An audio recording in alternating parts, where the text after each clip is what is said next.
napakarami pong sinabi ni Albayalde. Pero ang point lang po ni Albayalde, maging pangulo po kayo, Mr. President. Kasi pinagtatawanan tayo ng ibang bansa. Alam mo, pulis po yan eh. Alam nila yung mga jurisdiction.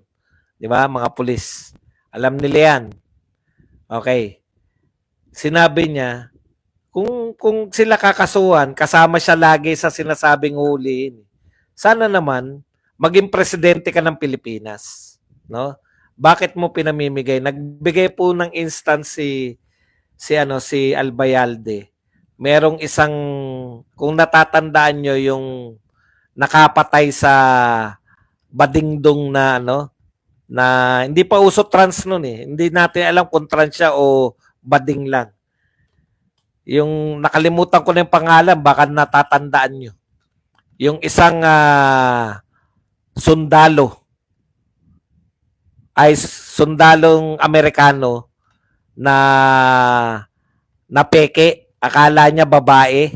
Natatandaan niyo si Laude. Oh, natatandaan niyo. Hindi pa yata si Pam Pemberton. Tignan niyo po kung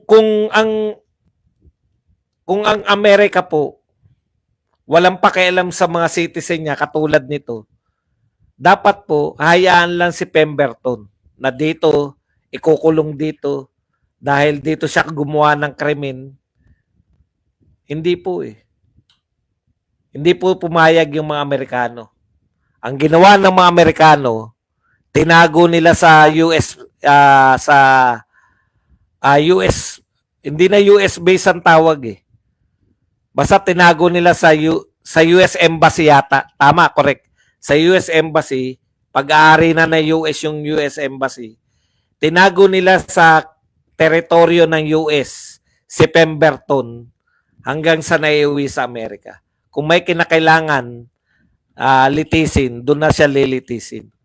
Ganon, Mr. President Marcos, ang mga laga, tayo, lugi tayo ron. Di ba?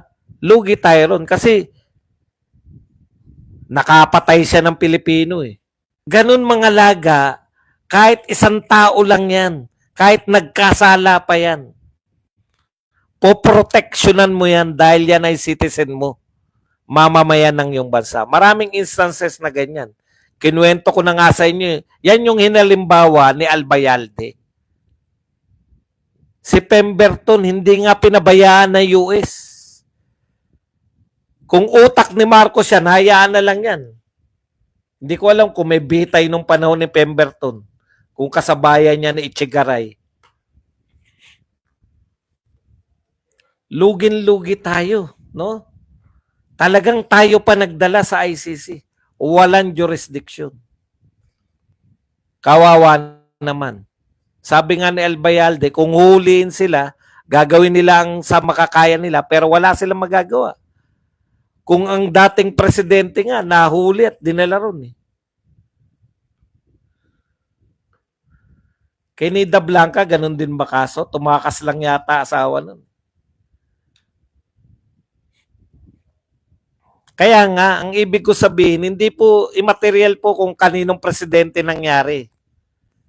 Ang point ko, hindi ko po sinabi kay Marcos nangyari, matagal na po yun. Ang point ko lang po, ganun magprotekta ng citizen. Kahit may kaso yan, kinulong sa US Embassy. Hindi sila pumayag na makulong dyan sa Bilibid. Yun ang halimbawa ni Albayalde. Pero tanggap niya naman, lalaban sila sa legal, pero kung talagang papahuli sila, ngayon ang dami pong nasiyahan po sa pagkakahuli ni Tatay Digong eh. Kahit na may usapin, kaya nga dapat nagpapasya na tong Supreme Court natin eh. Opo, kahit kanino po yun, hindi po importante kung sino presidente natin eh. Ang inihalimbawa ko po, yung pagtatanggol ng bansang Amerika sa kanyang citizen. Okay. Ngayon, ito pong, nakakatakot ka pala tulpo. Kasi yung mga congressman ngayon, vlogger lang yung pinagbabawalan. Ito, ayaw na kayong ano, eh. Gusto ni Tulpo, wag na kayong mag-comment pag may mga ganyan eh. Baka sabihin nyo, niloloko ko kayo ha. Ulitin ko lang yung sinabi niya. Hayaan na ho natin at mag-observe lang ho tayo dahil lahat naman po tayo mga meron. Wag na ho natin yung opinion natin, ilagay ho natin sa social media, this and that. Kasi ang problema ho, kaging nagugulo. Wag na ho natin dagdagan yung problema ng bayan. Puta, yung pagpupos pa pala natin ang problema ng bayan, nadagdag sa problema. Ang problema ng bayan, yung amo mo. Hindi na mababalik si PRRD. Ako po, hindi na po natin makukuha yan sa ICC. Real talk po, kaya nga. Mamaya ko na sasagutin yan, tatapusin ko muna to kay Albayalde. Ang magandang pinaliwanag ni Albayalde, sabi ni Albayalde, NCRPO pa siya noon eh. Siya yung regional director ng NCR nung nangyari yung kay Kian. Alam nyo kung ano sabi niya? Nung nangyari yung kay Kian, hindi naman nila tinolerate eh. Hindi tinolerate na dahil siya yung NCRPO, yung lahat ng pulis ng Caloocan, yung mga involved doon, dinismiss niya lahat yun. Di ba? Tapos, suspended lahat ng pulis daw ng Caloocan nung nangyari yung kay Kian. Yung poster boy ninyo, naparusahan yung mga pulis. Poster boy nila yan ng AJK si Kian eh. Ano sabi ni Albayalde? Ato, ngayon ko lang naririnig. Sinabihan niya siya na wag i-tolerate yung mga pulis sa ginawa nila kay Kian. Ibig sabihin si Tatay Digong po, hindi po niya, ayaw niyang pakawalan yung mga pulis na gumawa kay Kian nun.